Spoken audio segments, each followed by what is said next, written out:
ஏய், எங்க புறப்படுற? சாப்பிட்ட தட்ட கழுவ கூட முடியலையோ மகாராணிக்கு? அவசரமாக வேலைக்கு கிளம்பி கொண்டிருந்த அஞ்சனா பதைத்து போய் குரல் கேட்ட திசையை நோக்கி திரும்பினாள். வசவு தொடர்ந்தது. இந்த திமிரு பொறுக்க முடியாம தானே விரட்டி விட்டுட்டான் அந்த மனுஷன். யாரும் என்ன விரட்டல, பொறுக்க முடியாம நானே தான் விலகி வந்துட்டேன் என்று பதில் சொல்லி பயனில்லை. அப்பா பேசும் ரகம், கேட்கும் ரகம் இல்லை. காலை 8:30 மணிக்கு மேல் மார்க்கெட்டுக்கு போய் முன் யோசனையின்றி அப்பா வாங்கி வந்த கீரையை ஆய்ந்து வாழைப்பூவின் ஒவ்வொரு இதழின் நடுவில் இருந்த திருடனை கிள்ளி எறிந்துவிட்டு நறுக்கி வேக வைத்து அப்பப்பா சமைத்து முடிப்பதற்குள் போதும் போதும் என்றாகிவிட்டது அவளுக்கு. இனி பஸ் பிடித்து போக வேண்டும். அவள் வேலை பார்க்கும் வீடியோ கடைக்கருகே ஏதாவது ஒரு சாப்பாட்டு கடையில் மத்தியான உணவை பார்த்து கொள்ளலாம் என்றால் அதற்கு 1 மணி வரை காத்திருக்க வேண்டும். அதோடு அங்கு தண்டமழும் காசுக்கு வீட்டில் 3 நாட்கள் சாப்பிடலாம். போன வாரமே முதலாளி கண்டிப்பாக சொல்லிவிட்டார். உனக்கு என்னம்மா, சரியா எழுத கூட தெரியல, இந்த வேலைக்கு உன்னை விட்டா வேற ஆளா கிடைக்காது என்று இறைந்துவிட்டு, ஏதோ உங்க அப்பா ரொம்ப கேட்டதால தான் உன்னை வேலைக்கு எடுத்தேன் என்று தனது பரோபகார சிந்தனையையும் சமயம் பார்த்து பறைசாற்றி கொண்டார். இப்போது சாப்பிட்ட தட்டை கழுவும் நேரத்தையாவது மிச்சப்படுத்தலாம் என்று பார்த்தால் அதற்கும் வழி இல்லையே. செருப்பை கழற்றிவிட்டு புடவை தலைப்பை இழுத்து செருகி கொண்டு சமையலறைக்குள் நுழைந்தாள். சுவருடன் ஒட்டியபடி பயமே உருவாக நின்றிருந்த நித்யா தாவி அவளது இடுப்பை கட்டி கொண்டாள். விடுடி, ஏற்கனவே லேட் ஆயிடுச்சுன்னு நான் கவலைப்பட்டுக்கிட்டு இருக்கேன். இவ ஒருத்தி. முரட்டுத்தனமாக மகளின் கைகளை விலக்கிய போது தானும் அவளைப் போலவே அப்பாவின் பெரிய குரலை கேட்டு பயந்து அவரை தன் வாழ்விலிருந்தே விலக்க முயற்சிப்பது போல் அம்மாவின் முழங்காலில் முகத்தை பதித்து கொண்டது நினைவில் எழுந்தது. அப்போதெல்லாம் அம்மா தன் முதுகை ஆதரவாக தடவியோ வேறு எந்த வழியிலோ ஏன் தன் பரிவை காட்டியதில்லை?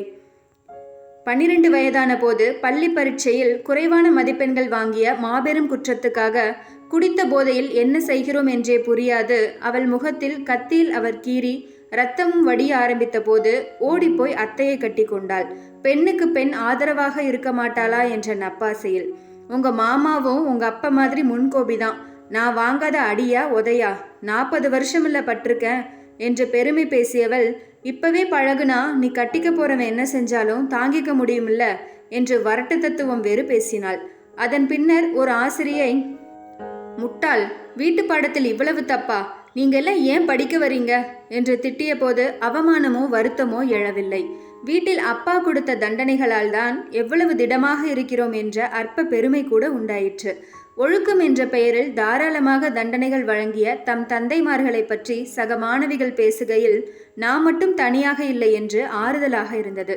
இடுப்பு பெல்ட்டாலும் குடைக்காம்பாலும் அடிப்பார்களாமே. ஐயோ, அவர்களிடமிருந்து மிகவும் வித்தியாசப்பட்டிருந்த சாந்தினியை ஏக்கத்துடன் பார்க்கத்தான் முடிந்தது அப்பெண்களால். பள்ளி முடிந்ததும் அவளுடைய தோளை பற்றி அணைத்து இன்முகத்துடன் பேசியபடி காருக்கு அழைத்து போகும் தந்தையை பெற்றிருக்க சாந்தினி முன் பிறவியில் என்ன செய்திருப்பாளோ? நான் நன்றாக படித்தால் அப்பாவும் இப்படி அன்பாக அணைப்பாரோ என்ற ஆசையுடன் உழைத்து படித்தாள். ஆனால் பரீட்சை எழுத பேனாவை கையில் எடுத்த போது அப்பா கத்தியால முகத்தை கிழிப்பாரா, எரியும் சிகரெட்டால உட்காரும் இடத்தில் சூடு வைப்பாரா, இல்ல சாப்பாடு தண்ணி இல்லாம 2 நாள் ரூம்ல போட்டு அடைச்சிடுவாரா என்று முன்பு பெற்றிருந்த தண்டனைகள் ஒவ்வொன்றாக சுழன்றெழ மூளையை ஏதோ அடைத்தது போல் இருந்தது. படித்தது எதுவும் ஞாபகம் வரவில்லை. பெண்ணாய் பிறந்து தொலைந்து விட்ட அஞ்சனாவை 16 வயது வரை வளர்த்ததே பெரிய காரியம் என்பது போல் அவளை திருமணம் செய்து கொடுக்க அவசரப்பட்டார் அப்பா. தான் பார்த்த மாப்பிள்ளை சூதாடி போதை பித்தன் என்று நிச்சயதார்த்தம் ஆகும் முன்னரே சந்தேகமர தெரிந்த பின்னரும் படிப்பும் வரல இந்த கழுதைக்கு, இந்த காலத்தில் எவன்தான் யோகியன், சின்ன வயசு, அதுவும் ஆம்பளை, கொஞ்சம் முன்ன பின்னதான் இருப்பான் என்று அடித்து சொல்லிவிட்டார். குழப்பத்துடன் மணவரையில் அமர்ந்த அஞ்சனா 6 மாதங்களுக்குள்ளேயே தாய் வீடு திரும்பினாள், கண்ணீரும் வயிற்று கருவுமாக. அவன் என்ன கொடுமை செய்தாலும் பொறுத்து போனவள் அவள் தனது பழக்கங்களுக்காக வட்டி முதலைகளிடம் கடன் வாங்கி அதற்கு ஈடாக அவளை போக சொன்ன போது அதற்கு உடன்பட முடியவில்லை. கண்டிப்பா அந்த வீட்டுக்கு திரும்பி போக மாட்டேன், வற்புறுத்தினீங்கன்னா விஷம் குடிச்சிடுவேன். அவள் வாழ்க்கையில் துணிந்து பேசிய ஒரே வசனம். இது ஒரு மண்டு, சாமர்த்தியம் இருந்தா கட்னவனை நல்ல விதமா மாத்தி இல்ல இருக்கணும் என்று ஓயாமல் அப்பா ஏசிய போது வெறித்த பார்வையுடன் நிற்கத்தான் அவளால் முடிந்தது. வெறித்த பார்வையுடன் பஸ் நிறுத்தத்தில் நின்றிருந்த அஞ்சனா, ஹே, நீ அஞ்சனா தானே என்ற குரல் கேட்டு திடுக்கிட்டு நிமிர்ந்தாள். காரில் டிரைவர் சீட்டில் உட்கார்ந்திருந்தாள் அப்பெண். அப்பாவின் தோழமையும் அன்பும் ஒருங்கே கிடைக்க பெற்ற அதிர்ஷ்டசாலி. முகமெல்லாம் சிரிப்பாய், ஏரிக்க அஞ்சனா, எங்க போகணும் என்று அவள் அழைத்தபோது அவள் பெயர் கூட ஞாபகம் இல்லையே என்ற சிறு அவமானம் கிளர்ந்தது அஞ்சனாவுக்குள். பார்த்து 15 வருடங்கள் ஆகியிருக்காது. ஒன்றாய் படித்த அந்த தோழியை பிறகு சந்திக்கவே இல்லை. அப்போது கூட அவளுடன் நெருங்கி பழகினதாக நினைவில்லை. இருந்தாலும் இன்முகம் காட்டுகிறாள். யாருமே இதுவரை தன்னை பார்த்து இப்படி பூரிப்படைந்ததில்லை என்ற சிறு எண்ணம் கசப்பாக எழுந்தது. நான் எங்க அப்பா கம்பெனியில வேலையா இருக்கேன். நீ? அவளுடைய கலகலப்பு, பரிவு அஞ்சனாவிற்குள் தடைப்பட்டிருந்த எதையோ திறந்துவிட்டது. குனிந்த தலை நிமிராது கைகளை பிசைந்தபடி தன் வாழ்க்கை என்ற அவலத்தை சொல்லி முடித்தாள். சில நிமிடங்கள் அங்கு கனத்த மௌனம். தெருவில் பிற கார்கள் விரையும் சத்தமோ பொறுமை குன்றிய காரோட்டிகளின் ஹார்ன் ஒலியோ இருவருக்கும் கேட்கவில்லை. அதிர்ச்சியிலிருந்து சற்றே விடுபட்டு, கெட்டவன்னு தெரிஞ்சும் உன்னை அவனுக்கு கட்டி வச்சாங்களா? தன்னைத்தானே கேட்டுக்கொள்வது போல பேசினாள். தோழி முகத்திலுள்ள தசைகளையெல்லாம் சுருக்கினாள். பிறகு ஒரு குழந்தையா என்று விசாரித்தாள். ஆமா, அது வயத்தில் இருக்கிறப்பவே திரும்பி வந்துட்டனே. இன்னொரு பெண்ணா? என்ன கேட்குற? ஒன்றுதான். இல்லை, உங்க அப்பா வாயில போட்டு மெல்ல இன்னொரு பெண்ணான்னு கேட்ட. சட்டென அதிர்ந்தாள் அஞ்சனா. அன்று காலை மகள் நின்றிருந்த நிலை நினைவு வந்தது. முன்பெல்லாம் எது யோசிக்கவும் தயங்கி அதை அப்பா ஏற்பாரா, வாய் வார்த்தையாக திட்டுவாரா, இல்லை அடிப்பாரா என்று பயந்த சுபாவம் முதன்முறையாக ஆட்டம் கண்டது. அப்பா வன்முறையை பிரயோகித்த போதெல்லாம் என்மேல் தப்பு இருப்பதால் தானே இப்படியெல்லாம் செய்கிறார் என்று பழியை நம்மேலேயே போட்டுக்கொண்டோமே. கணவன் கொடுமைப்படுத்தியதை தாங்க முடியாது பிரிந்து வந்ததற்கு மண்டு, தண்டச்சோறு என்று தனக்கு பட்ட பெயர்கள். இப்போதுதான் அஞ்சனாவிற்கு இன்னொன்றும் புரிந்தது. அசடு, பைத்தியம் என்றெல்லாம் அவர் வர்ணித்த அம்மா அப்படி ஒன்றுமில்லை. அதை சொல்லி சொல்லியே அவளை நம்ப வைத்து விட்டார். அதுதான் அம்மா சில வருடங்களாகவே ஒரு மாதிரி ஆகிவிட்டாளா? குளிப்பதோ தலை சீவி கொள்வதோ கிடையாது. அவ்வளவு ஏன், சோற்றை பிசைந்து வைத்து பல முறை நினைவுபடுத்தினாலே ஒழிய சாப்பிடக்கூட தோன்றாதே. காலம் மாறிவிட்டது என்கிறார்களே. ரேடியோ மட்டும் இருந்த இடத்தில் டிவியும் கணினியும் வந்ததால் அம்மா போன்ற பெண்களுக்கு என்ன ஆயிற்று?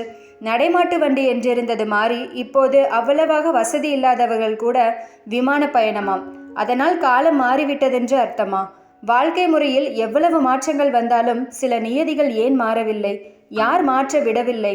கணவன் எப்படி இருந்தாலும் மனைவி பொறுத்து போக வேண்டுமாம்.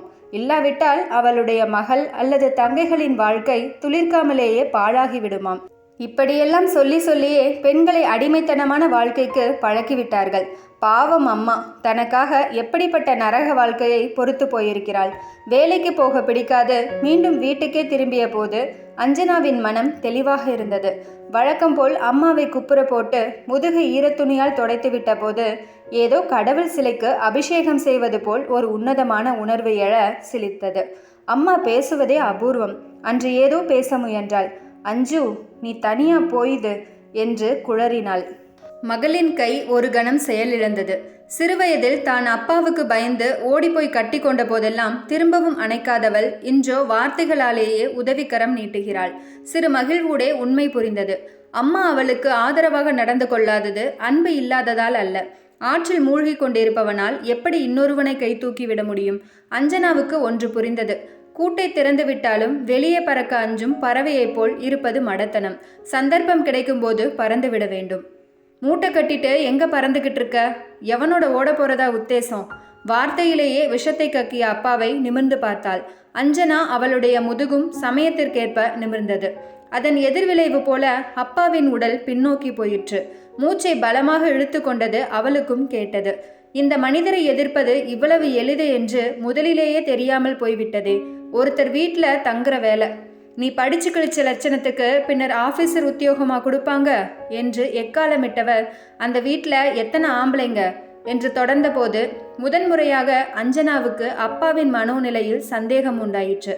இந்த அப்பாதான் அம்மாவை பைத்தியம் என்று வாய்க்கு வாய் கரித்து கொட்டினாரா? ஒரு வயசான அம்மா மட்டும்தான், அவங்களுக்கு மருந்து மாத்திரை கொடுத்து துணையா இருக்க, மற்ற வேலைங்களுக்கு ஆள் இருக்கு என்று சொல்ல வந்ததை அடக்கி கொண்டாள். அந்த கேள்விக்கு மதிப்பு கொடுத்து பதிலளித்தால் அது தனக்குத்தான் அவமானம். நீ பாட்டில் எங்கேயோ தனியா போய் எப்படியோ சொகுசா இருப்ப, இங்க நான் ஒருத்தன் தனியா இருந்து கஷ்டப்படணுமா? உணர்ச்சி பெருக்கில் இதுவரை அறியாத பயத்தில் அப்பாவின் குரல் கீச்சென்று ஒலித்தது. உங்களுக்கு யாரையாவது பார்த்து கத்தணும், அவ்வளவுதானே. கண்ணாடி முன்னால நின்று கத்துங்க என்று பதிலடி கொடுக்க தோன்றியதை கசப்புடன் விழுங்கிவிட்டு அவரை ஒரு தடவை உற்று பார்த்தாள். மேலும் தாமதிக்காமல் விரைத்து போய் நின்றிருந்த மகளை ஒரு கையால் அணைத்தபடி வெளியே நடந்தாள். இப்படித்தானே அந்த தோழியின் அப்பா அவளை ஆதரவாக அழைத்து போவார். அவள் பெயர் கூட கமலினியோ வினோதினியோ ஏதோ ஒரு நீ. அவளைப் போலவே நித்யாவும் ஒரு நாள் பெரிய படிப்பு படித்து பெரிய உத்தியோகத்தில் அமர்ந்து பெரிய காரில் தன்னை எல்லா இடங்களுக்கும் அழைத்து போவாள். தெருவில் நடக்கையிலேயே வாய்விட்டு சிரித்த தாயை எதுவும் விளங்காது பார்த்தாள் சிறுமி. அவளுக்கும் சிரிப்பு வந்தது.